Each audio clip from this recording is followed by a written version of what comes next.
சினிமாவில் படத்துக்கு வந்துவிட்டால் அடுத்தடுத்து படங்கள் நடித்து ரிலீஸ் செய்ய வேண்டும், பெரிய ஹிட் கொடுக்க வேண்டும் எனதான் பிரபலங்கள் பலர் யோசிப்பார்கள். ஆனால் அஜித் அப்படி இல்லை. என் வழி தனி வழி என மாஸ் காட்டி வருகிறார். துணிவு படத்துக்கு பிறகு அஜித்தின் விடாமுயற்சி தாமதமானது. இந்த வருட ஆரம்பத்தில் எப்படியோ படம் வெளியானது. படம் சரியான வரவேற்பு பெறவில்லை. பின் 2 மாதத்தில் அஜித்தின் குட்பேட் அக்லி திரைப்படம் வெளியாக இப்படம் செம மாஸ் வசூல் வேட்டை நடத்தியது. 2 படங்கள் ரிலீஸ் ஆகிவிட்டது. அடுத்த படம் கொஞ்சம் யோசிப்போம் என நடிப்பிற்கு கொஞ்சம் லீவ் விட்டுவிட்டு இப்போது கார் ரேஸ் களத்தில் கெத்து காட்டி வருகிறார்.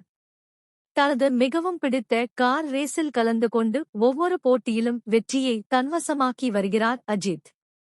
அண்மையில் மெர்சிடிஸ் AMG GT3 ரேசிங் காரை அஜித் வாங்கி இருந்தார். அந்த காருடன் அவர் இருக்கும் புகைப்படங்கள் சமூக வலைதளங்களில் வைரலானது. தற்போது இந்த காரின் விலை கேட்டுதான் ரசிகர்கள் ஷாக் ஆகியுள்ளனர்.